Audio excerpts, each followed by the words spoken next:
पाकिस्तान की ये हालत एक दिन में नहीं हुई है। इसके पीछे नाकामियों का बरसों पुराना सिलसिला रहा है। हुक्मरान आज भी वही रवायत निभा रहे हैं, मुल्क को भी उसी रास्ते पर हाँक रहे हैं। जानते हैं कि पाकिस्तान की बर्बादी की जड़ में क्या है। हिंदुस्तान से अदावत, जिसके चक्कर में वो हथियार जुटाता है, दौलत लुटाता है। अपनी पूरी ताकत उसने दहशतगर्दों को पालने पोसने में लगा दी। अगर इतना ही ध्यान वो तरक्की पर देता तो शायद आज उसका हाल ये न होता। माली हालत तंग, रोटी के लिए जंग। मैं रोटी पे तरस रहा हूँ। 35 साल मैंने मुल्क को खिदमत की है।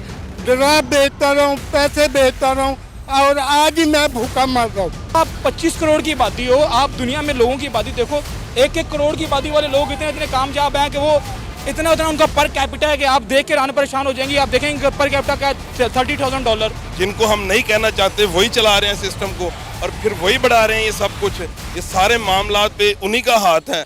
वो जो निगरान वज़ीर आज़म साहब हैं उनको कुछ नजर नहीं आ रहा। पाकिस्तान में वैसे भी कानून खत्म हो गया, जंगल का कानून चल रहा है, लेकिन हम बेईमान ही ज्यादा हैं। हमारे हुक्मरान हमसे ज्यादा बेईमान है। अवाम भी है लेकिन हमारे हुक्मरान जो है ना वो हमसे ज्यादा खा रहे हैं।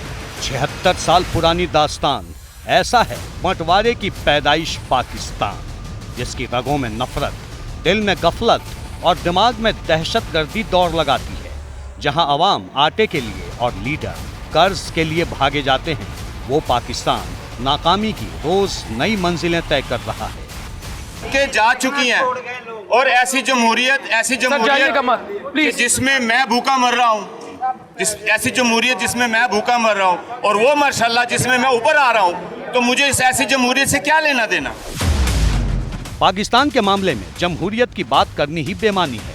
असल में बर्बादी की वजह पाकिस्तान की वो सियासत है जिसने सेना में सहारा ढूंढा और सेना उसे कठपुतली की तरह नचाती रही। 32 साल तक मुल्क को बूटों से कुचलती रही, तख्ता पलट से देश का भविष्य तय करती रही।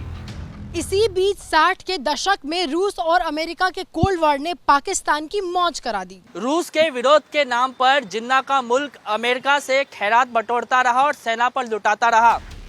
इस बीच भुट्टो पाकिस्तान के विदेश मंत्री बने, जिनके उकसावे पर अयूब खान ने 1965 में भारत पर हमला कर दिया। इस जंग में हुई करारी हार ने पाकिस्तान की बेपटरी इकॉनमी को और चौपट कर दिया, लेकिन पाकिस्तान ने सेना का बजट 2 गुना कर दिया। 1964-65 में पाकिस्तान का रक्षा बजट 1.26 अरब पाकिस्तानी रुपए था, जो 1965-66 में बढ़कर 2.85 अरब पाकिस्तानी रुपए तक जा पहुंचा। यानी 1965 से 1966 के बीच पाकिस्तान ने अपनी जीडीपी का करीब 10% रक्षा क्षेत्र पर ही खर्च कर दिया। ये सब उसने फॉरवर्ड प्लानिंग के नाम पर किया, लेकिन 1971 की जंग वो फिर हार गया। अंजाम ये हुआ कि सोने का अंडा देने वाला ईस्ट पाकिस्तान उसके हाथ से निकलकर बांग्लादेश बन गया। इसके बाद से कंगाली भूत की तरह पाकिस्तान के पीछे पड़ी है, लेकिन इस गरीबी में भी पाकिस्तान सेना पर दोनों हाथों से पैसे लुटा रहा है। 2021-22 में पाकिस्तान का रक्षा बजट 1370 अरब पाकिस्तानी रुपए था। 2022-23 में ये 1523 अरब पाकिस्तानी रुपए हो गया और 2023-24 में इसे बढ़ाकर 1804 अरब रुपए कर दिया गया। इतनी मोटी रकम पाकिस्तान आर्मी अफसरों के ऐशो आराम पर, हथियार खरीदने पर और आतंकवादियों को पालने पोसने पर खर्च करता है, भले ही आवाम भूख के हाथों लाचार होकर भिखारी बन जाए। जो मुल्क वजूद में आने के बाद से आतंक की खेती करता रहा हो, उस पाकिस्तान का ये हाल तो होना ही था। लेकिन तय जानिए कि बर्बादी की कब्र सामने देखने के बाद भी जिन्ना लैंड के हुक्मरानों की अक्ल ठिकाने नहीं है। वो आवाम को ठगते रहेंगे, अपना खजाना भरते रहेंगे और मुल्क इसी तरह तिल तिल कर मरता रहेगा। भीख मांग रहे हो? नहीं। तकरीबन एक दिन में कितना कमाते? एक दिन में 10,000। हमें खुले चाहिए तो मैं हजारों के खुले देते ये वो जरा सी बदुआ देते 1500 2 हजार रुपए दे देते। क्या काम करते हैं वहाँ पे? ये छोड़ के हम वहाँ देते हैं, काम नहीं करते हम। ये तो नाटा किसी ने बताया होगा ना। आप भी बताएं वो किस काम किया बेटे, जो नेपे में काम नहीं। सफेद पोस्ट सड़क पे आके भीख नहीं मांगता। देख लीजिएगा इन माफियाज को, अगर आपने सपोर्ट किया तो ये मजमा बाहर आने वाला है। जैसे ही घड़ी का काटा दोपहर 2:30 पे आए, बबीता जी का दिल सास बहू साजिश के लिए मचल जाए। और ये है इनकी बहू, पूरे दिन ऑफिस की टेंशन हो जाए गॉन जब ये करें अपना फेवरेट शो फ्री टाइम पे ऑन।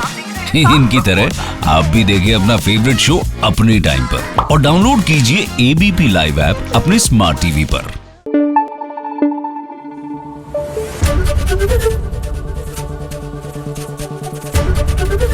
एबीपी न्यूज आपको रखे आगे।